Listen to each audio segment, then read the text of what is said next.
सिर्फ अब हमको आरसीएम की दुकान से लेना है, सिर्फ यही काम है, कुछ भी नया काम नहीं है। हमने देखा है होता क्या है, हम किसी को बिजनेस बताने जाएंगे तो वो क्या बोलेंगे, अरे नहीं नहीं हमारे तो जॉब ही ठीक है, हमारा तो अपना बिजनेस ही ठीक है, हमारे ज़माने में ऐसा होता था, हमारे ज़माने में वैसा होता था। हम चेंज नहीं करना चाहते और फिर बात करते हैं बड़े बड़े इतिहास की, लेकिन हम उन चीज़ों को छोड़ें। अगर हम इतिहास को रटते रहे तो अपना इतिहास कब रचेंगे?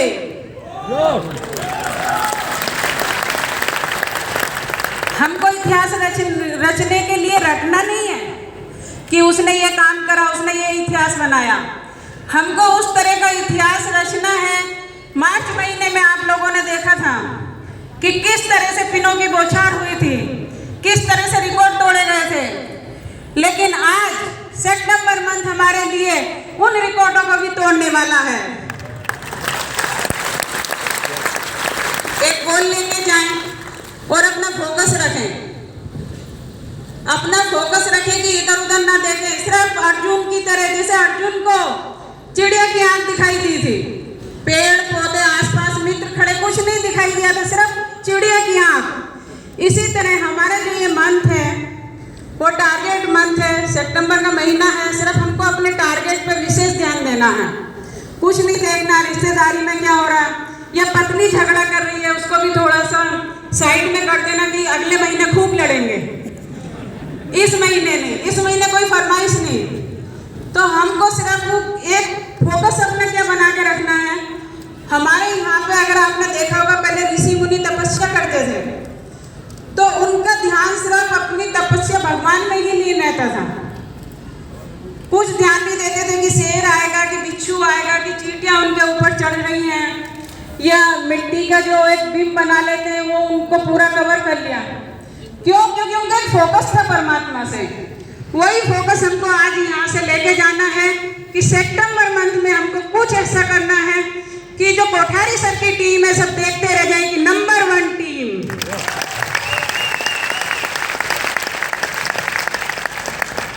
बदलो, हमारे ज़माने में ऐसा होता था वो चीज़ छोड़ दो। जो लोग बोलते ना हमारे ज़माने में ऐसा होता था वो वही है, और जो लोग सोच गए कि नहीं ज़माना बदल गया पैसे कमाने का, वो मैं इसलिए कह रही हूँ, हम किसी को बोलेंगे वो क्या कहेंगे, पहले ज़माने में टीवी चलता था कैसा, शटर वाला, कॉलोनी के लोग भी वहीं आके बैठते थे, वो ज़माना था टीवी देखने के लिए। आज घर में 2-2 3-3 टीवी मिल जाएंगे अलग रूम में, ये ज़माना अलग है। पहले ज़माने में चिट्ठी लिखते थे, कोई बीमार हो जाता था 7 दिन में चिट्ठी जाती थी, इतना आदमी ऊपर चला जाता था, वो ज़माना न और था।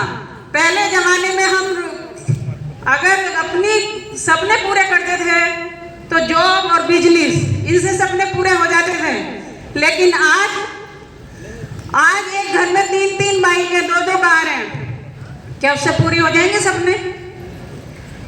नहीं होंगे, वो उनके ही होंगे जो पीढ़ी दर पीढ़ी चले आ रहे हैं।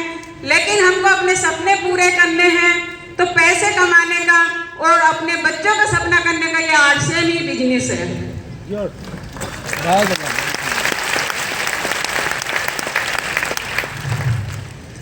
कुछ लोग सोशल मीडिया पे बहुत वर्क करते हैं। मैं सितंबर महीने उनसे कहना चाहूँगी कि सोशल मीडिया का अगर उपयोग कर रहे हैं तो ऐसा करें कि सोशल मीडिया आपका उपयोग ना करें, आप उसका उपयोग करें।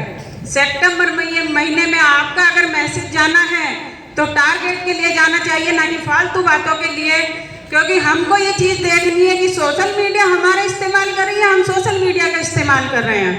तो छोटी छोटी सी बातें होती हैं जो हमको ध्यान रखनी है। और जो मेरी बेटियां इतनी दूर से आई हैं, मेरी बहनें इतनी दूर से आई हैं, मैं उनके लिए कुछ कहना चाहूँगी। जितनी बहनें प्लीज हाथ ऊपर करें। वाह,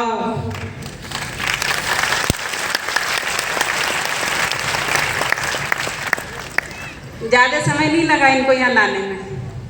आप लोगों को 3-3 4-4 साल लग जाते हैं उस लेवल पे लाने में, इनको 4-5 महीने लगे यहाँ तक लेके आने में। बेटियों की बात आती तो इमोशनल हो जाती हूँ। हमारे यहाँ दहेज प्रथा है, अगर अच्छा लड़के देखते हैं तो दहेज की डिमांड हो जाती है। सिर्फ मैंने यही नारा दिया था कि बेटी को ऐसे सक्षम बना के भेजो उसके ससुराल कि 20-25 हज़ार उसके पर मंथ अकाउंट में आते रहे तो किसी की हिम्मत नहीं कि उससे दहेज मांग ले।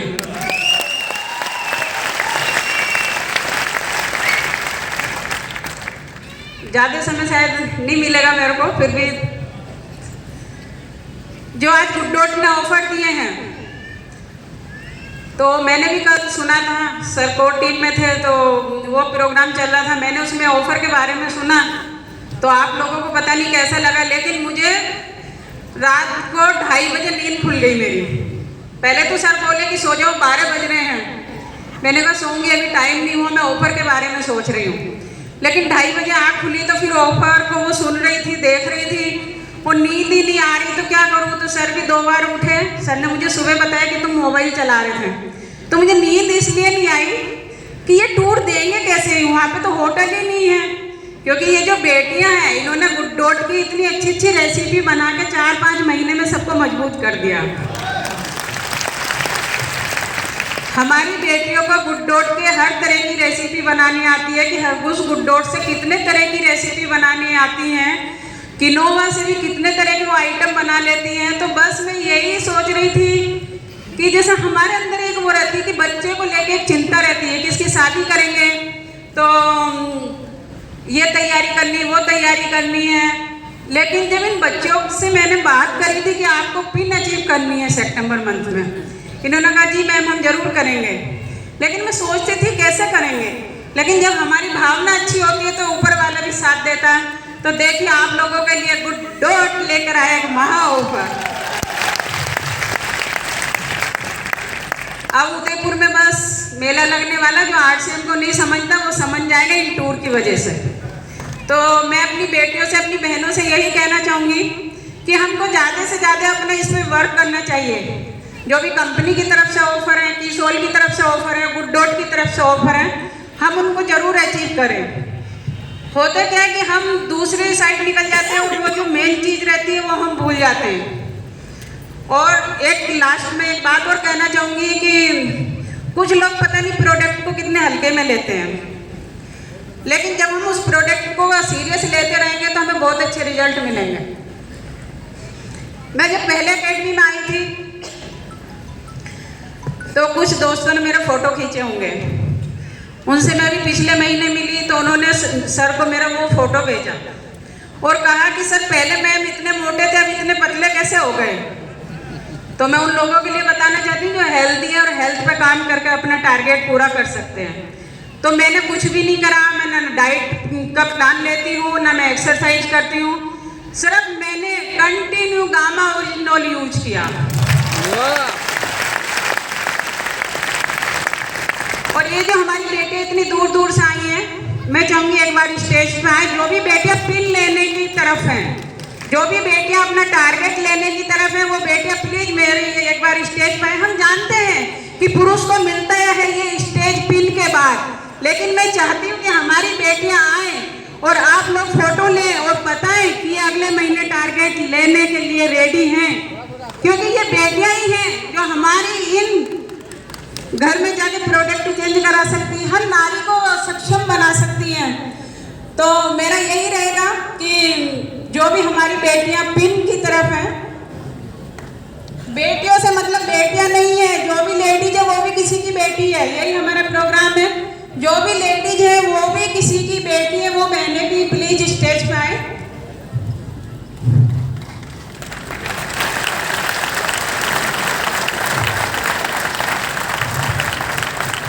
मुझे मालूम है ये स्टेज एक पिन के बाद मिलता है, लेकिन जब महिलाओं को हर जगह छूट दी जाती है, टिकट में, ट्रेन में, राशन में, तो यहाँ भी थोड़ी सी छूट तो चलेगी। तो जो भी हमारी बहनें हैं प्लीज़ वो स्टेज पे आए, जो भी पिन की तरफ है सितंबर मंथ में। और ये मेरी वो बेटियां हैं जो कि सितंबर में पिन लेके एक धमाल मचाने वाली हैं। आप लोग इनको सुनेंगे, आप लोग इनसे पूछेंगे कि किस तरह से यहाँ तक आई हैं, तो इनकी मीटिंग में बताएंगे। तो बस मैं यही कहूँगी, ये मेरी मेहनत नहीं है। सब बोलते हैं मैम की मेहनत है बेटियों को आगे लाने में, ये जितने भी लीडर बैठे हुए आगे, इन सबकी मेहनत है इन बेटियों को आगे लाने में। इनकी हेल्पलाइन का सपोर्ट है इनको आगे लाने में। तो मैं यही चाहूंगी कि जब भी बड़ा काम सितंबर में करना है, कोठारी सर हमारे बीच में आ चुके हैं, प्लीज एक बार उनके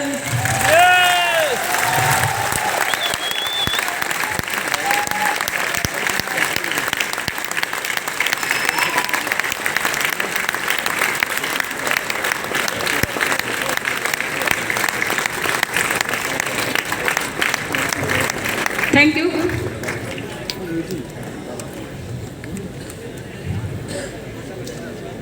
कुछ दोस्त यहाँ पे सोच रहे होंगे कि मेरी टीम को मैंने इतनी को बोला था वो नहीं आई, बहुत गुस्सा आ रहा होगा। मुझे मालूम है कितने लोगों के फोन आए थे कि मैम हम इतनी अच्छी तैयारी करें, एंड टाइम पे उन्होंने मना कर दिया। तो मुझे यहाँ से एक बात समझ में आती है कि कुछ लोग आलसी होते हैं। बस मैं ये स्टोरी सुना के अपनी मीटिंग का एंड कर रही हूँ। सिर्फ मेरी बेटी का फोटो ले लेना, सितंबर में आप देख लेना, इन सबकी पिन चेंज होगी। तो जो लोग परेशान ना हो, जिसकी भी टीम यहाँ नहीं आई, पहले तो यहाँ बैठते कहाँ, जो करता ऊपर वाला ठीक करता है। अब मेरे को लग रहा है कि कोठारी सर को इससे भी बड़ा हॉल यहाँ पर टीसी सर से कह के बनवाना पड़ेगा। तो एक बार क्या हुआ, राजा ने अपने मंत्री से कहा मेरे राज्य में बहुत लोग आलसी पड़े हुए हैं। तो मंत्री ने कहा ऐसा तो नहीं लगता कि इतने लोग आलसी हैं, लेकिन उन्होंने कहा कि नहीं, इसमें पता करने की जरूरत है कि कितने लोग आलसी हैं। मंत्री ने राजा से कहा इसमें तो थोड़ी देर में पता लग जाएगा। बोले कैसे? बोले घास फूस का घर बनाया जाए और नगर में ढिंडोरा पीट दिया जाए कि जितने भी आलसी लोग हैं वो इस घर में आए, सब सुविधा दी जाएगी। तो देखा गया कि वो पूरा महल भर गया आलसी लोगों से। लेकिन राजा ने कहा कि ऐसा मेरे राज्य में इतने आलसी लोग हैं। तो मंत्री कहने लगा नहीं महाराज, मुझे नहीं लगता कि इतने लोग आलसी हैं। बोले फिर ये इतने इकट्ठा कैसे हुए हैं? बोले कुछ नहीं, जो आलसी है उनका पता लग जाएगा। घास फूस के तो मकान बनाया है, आप एक काम करिए, इस घास फूस के मकान में आग लगा दीजिए। तो राजा ने वही काम करवाया कि उस घास फूस के महल में आग लगवा दी गई और सब लोग वहां से भाग निकले। सिर्फ कितने लोग बचे? वहां 2। तो मंत्री ने कहा कि मैंने तो पहले ही कहा था राजा कि सब लोग आलसी नहीं है, आप लोग आए हो वो आलसी नहीं हो। तो मंत्री ने कहा कि मैंने तो पहले ही कहा था ये लोग आलसी नहीं है, सिर्फ आलसी कौन है? 2। तो वो 2 जो अंदर थे वो इतने आलसी थे, जब मैं उसमें झोपड़े में आग लगी तो एक कह रहा था अरे आग तो लग गई, जरा चिमनी जला ले। लेकिन दूसरा उससे भी ज्यादा आलसी था, बोले वहां जाने की क्या जरूरत है, आग तो जलते हुए यहाँ यहीं सुलगा लेंगे। थैंक यू, धन्यवाद।